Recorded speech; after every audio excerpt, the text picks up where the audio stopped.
పెద్దపల్లి జిల్లా రామగిరి మండలం సెంటినరీ కాలనీలో సింగరేణి జీఎం కార్యాలయం ఎత్త టీబీజీకేఎస్ నాయకులు ధర్నా చేపట్టారు. ఈ ధర్నాలో మంథని మాజీ ఎమ్మెల్యే పుట్టమధు, టీబీజీకేఎస్ అధ్యక్షుడు మిర్యాల రాజిరెడ్డి పాల్గొన్నారు.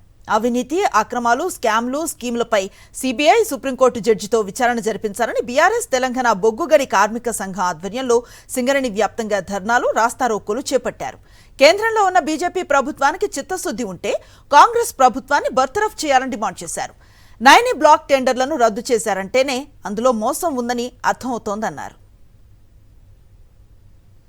తెలంగాణ రాష్ట్రం బిడ్డైనటువంటి కేంద్ర మంత్రి కిషన్ రెడ్డికి కొంచెమైనా చీమునెత్తురుంటే తెలంగాణలో ఉన్నటువంటి మీకు బద్ధశత్రు అయిన కాంగ్రెస్ ప్రభుత్వాన్ని ఇప్పటికైనా వారి మీద చర్యలు తీసుకొని వారిని బర్తరఫ్ చేసే విధంగా మీ కార్యాచరణ ఉండాలని డిమాండ్ చేస్తా ఉన్నాను.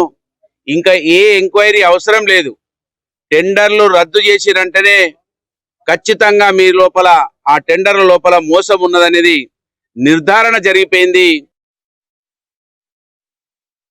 తెలంగాణలో కాంగ్రెస్ ప్రభుత్వం వచ్చిన తర్వాత సైట్ విజిట్ విధానం అనేటువంటిది ఓపెన్ కాస్ట్ టెండర్ లో ప్రవేశపెట్టడం వలన కేకేఓసి అయితేంది, శ్రీరాంపూర్ ఓసీ అయితేంది, RG3లోని OC2 అయితేంది, వికే కోల్ మైన్ కొత్తగూడెం అయితేంది, వీటన్నిట్లలో ఈరోజు సైట్ విజిట్ సర్టిఫికేట్ కొంతమందికి మాత్రమే ఇచ్చి అనుకూలమైనటువంటి కాంట్రాక్టర్లకు ఇవ్వడం వలన ఈరోజు సంస్థ కోట్ల రూపాయలు నష్టపోతా ఉన్నది.